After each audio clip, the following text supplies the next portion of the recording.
Ponytails. Read by Scribbler.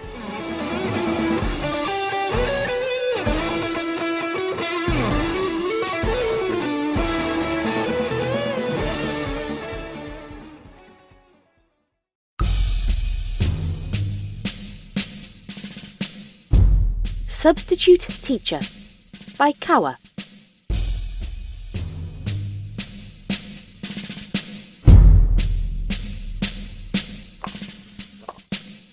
Good morning, class. I am your substitute teacher for today, Pyrrhic Victory. The pale unicorn trotted around on the raised platform, trying to make a good first impression on the class.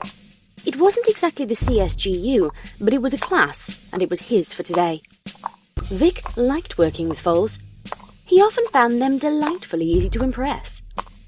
But please, for sparkle's sake, just call me Vic. Half of the little ponies in the classroom giggled. That'd do. Now, who among you can tell me about magic? Show some hooves. Vic wasn't exactly surprised to find that no pony raised any hooves, and in fact, some of them were deep in thought, probably wondering what they did know. That is about what I expected. Suddenly, one little foal raised a hoof. You with the dolphins. Vic acknowledged. Mr. Victory, sir? Yes? You talk funny. Well, if you think my manner of speech is a problem, perhaps I ought to accommodate you. Vic replied in a more natural tone that felt slightly painful for him to use. Or would you rather pay a visit to Princess Luna and tell her she talks funny? That shut the kid up good, and most of the rest of the class was laughing at how Vic switched styles on a dime. Not that any of them knew what a dime was. So yeah, no pony nose? I'll tell you then. Vic turned around and quickly wrote a bullet list on the blackboard, turning back to face the class halfway through. There are 3 basic types of magic, namely instinctive, runic, and poetic. Now, does any pony here think that they can name an example of instinctive magic? Ah yes, you with the magnets. Levitation, mister. Levitation, excellent guess, molto bene. Vic congratulated, with no idea where he got that expression from. Now, why is it considered instinctive? Because you hardly have to think about doing it. Assuming you have the skill and power, you just focus on the thing you want to move. And it doesn't even need to be a whole lot of focus, skill, or power. And will it to move. To demonstrate, Vic picked up a box of crayons in his magic, took out the individual crayons, and quickly sorted them by hue. Explaining how all that works is something a little too advanced for this class, though. You'll learn all about that in a later year. Or maybe you're the inquisitive sort of pony and read it in a book or something. Though that sort of thing will really help you get ahead in school, it has a tendency to really mess up your social life, so don't make a habit of that, okay? Most of the class nodded in acceptance, while one pony off on the side asked her neighbour what kind of book to look for. All she got in reply was a shrug. Related to this sort of magic is a Pegasus pony's ability to achieve liftoff with disproportionately tiny wingspans and walk on clouds, and an Earth pony's farming prowess. They hardly even consider the fact that they're doing it. Now, I'm going to skip runic magic for a bit here, but are you all following so far? Yes, Mr. Victory. All but one of the foals said in unison. Not really, Mr. Victory. Don't worry, kid. You'll get it by the end of the day. There's no looking down on any pony here. Vic said with a wink. With one deft motion, the first item in the bullet list was struck through. Well now, poetic magic. Can any pony guess why it's called that? Magnets. Because the spells rhyme? You should stop being so right, kid. You're making dolphins look bad. My name's not Dolphins. Vic didn't care much about it. He was only there for a day, and really couldn't be bothered to learn all these kids' names. But to be honest, they don't always rhyme. Poetry isn't that rigid. Now, the way poetic magic works is pretty neat, from a psychological point of view. Reading words, you might have noticed, tends to elicit ideas and concepts in a pony's mind and, yes, tire iron. What does elicit mean? It means to draw forth, kid. Now, it's those concepts and ideas that cause the actual magic to happen, but if any word can cause them, you'd think that unicorns would cast it every other sentence, right? That's because they're not always channeling energy to their horns, and not every single concept is magic. Well, friendship is. The foal sitting next to Fish Tank joked. Darn right it is, kid. Now, a concept is not bound to a specific language. To a zebra, Kwato refers to the same basic concept as hoof does to us. To punctuate his meaning, Vic stomped one of his front hooves on the floor. So if the concept is the same no matter the language the word was in, the only real limit to poetic magic, aside from the caster's power and capability of control, is being able to understand the words they're reading. Vic took another piece of chalk in his magic and wrote, as a challenge, a few words on the blackboard.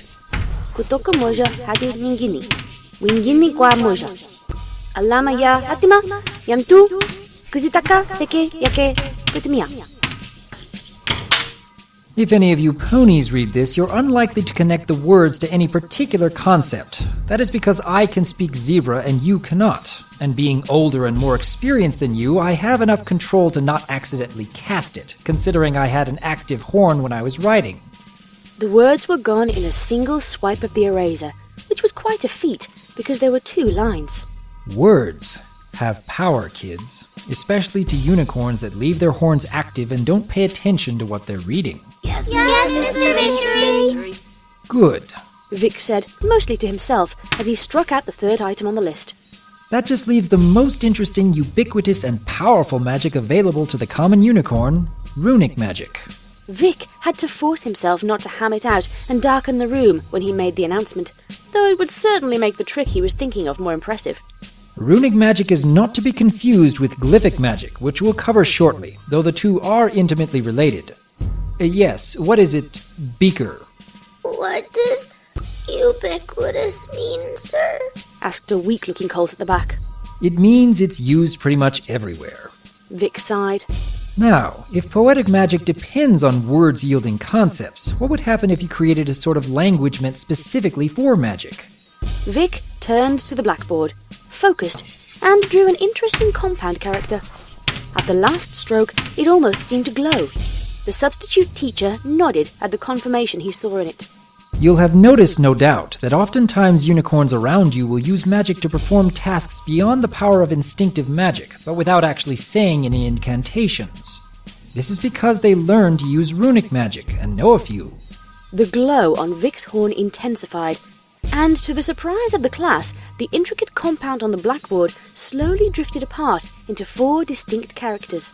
The way runic magic works is that you visualize in your mind's eye how you put together, as it were, a sentence made of these characters. Now, you might have noticed just now that they're not written left to right like a regular sentence, but formed into a compound. For example, if I were to take the characters, or runes, for light and sphere, and put one above the other, the effect would be different from when I put them side by side. With a quick nod in the right direction, Vic flicked the light switch. You're all aware of the lantern spell, right? That's an instinctive magic, for the record. As Vic spoke, the tip of his horn lit up. He could just make out how the kids in the front rows nodded, and then extinguished his horn again. But with runic magic, specifically the light and sphere runes and a few others, I can do this. A small sphere appeared a few centimeters in front of Vic's horn, shining with a purple-white light. I can now safely shut off my horn and, if I'm careful, move around this light source with nothing but my hooves and muzzle. But not my horn, because that'll pop it. That's what the few others are for. All in all, if I don't pop it myself, it would last for a good 5 minutes or so, considering the amount of power I put into it. Vic turned the light on again and poked his magic light bubble. It burst in a small shower of purple to the applause of the foals. But runic magic can also do this, Vic announced as he thrust his front left hoof out above his desk. With a sudden flash, his hoof caught on fire. Don't worry, it doesn't burn. I could make it burn if I left out a few specific runes, but then I'd just hurt myself and severely endanger an innocent classroom. Vic paused to wave his hoof around and extinguish the flames. The way it works is you focus, put together the spell in your mind, aim, and just sort of push it out through your horn, which obviously needs to be powered at the time. Yes, Magnets. You said you only put enough power into the bubble to last 5 minutes. How do you do that? That's an excellent question, kid. Imagine writing something and placing emphasis on a specific word. You could underline it, but you could also write bolder, thicker strokes, stuff like that. It's the same way with runes, and the amount of force you put into writing and finally pushing. Suddenly, the characters on the blackboard dissolved. Who even needs erasers when you can just will the chalk to be gone? Anyway, that just leaves one bonus topic, and that's glyphic magic. Vic paused to strike out the second item on the list by displacing the cloud of chalk dust he had removed, then wrote bonus, glyphic, underneath. It looked a bit out of place, being written in a more angular style than the rest. Who can tell me how many runes went into that? Bandage? None, sir. That was levitation. You have a bright future ahead of you, kid. Now, glyphic magic is one of the few options available to non-unicorns. The only thing you need is a medium, a steady hoof, and a knowledge of what to draw. Vic took out a fresh crayon and drew a perfect circle on the blackboard, then another, slightly smaller one inside it. Glyphic magic, He explained. basically takes one of the few base circles and encodes, as it were, a runic spell into its design. With a deft horn, Vic drew an intricate pattern on the blackboard. Even if the kids knew the runes, they'd be hard-pressed to find them among the base design. When he was almost done, Vic paused. Now then, Vic said, as he held his crayon up to a spot where a diamond shape was missing. The kids in the audience could infer as much. There were 3 others on the other sides of the design. flame please. As soon as the drawing was complete, a burst of illusionary fire spewed forth from the blackboard, as big as the circle itself, and engulfed the substitute teacher, along with a big part of his desk. When it disappeared, 10 agonizing seconds later, the only thing left on the blackboard was the bullet list, and Vic was gone. Where'd he go? Did he just miss the victory? Nope. A disembodied but recognizable voice called out. Class dismissed. And remember, play safe, kids.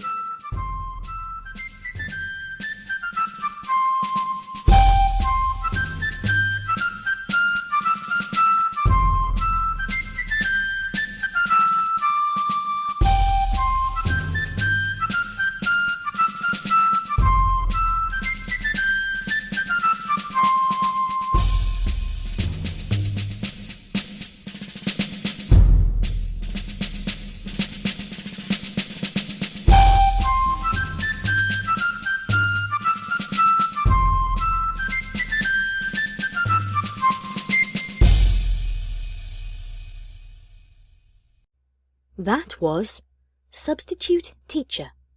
It was written by Kawa and read by Scribbler with special guest voice actor Dr. Wolf. Right, thank you very much for listening. I was kind of hoping my voice would be back to normal at this stage. I've had a bit of a sore throat all week and hence recording has gone completely out of the window. This fic, as you may have noticed, featured the voice of Dr. Wolf.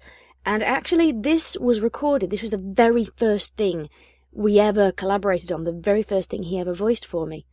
Way back in December. Actually, before the work he did on A Twilight Dinner Date. And I have to say, he's voicing a character in an upcoming fic reading that I'm still casting for at this stage.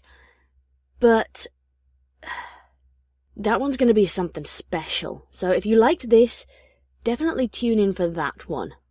Literally, he sent me his lines this afternoon and... Yeah. I don't have words.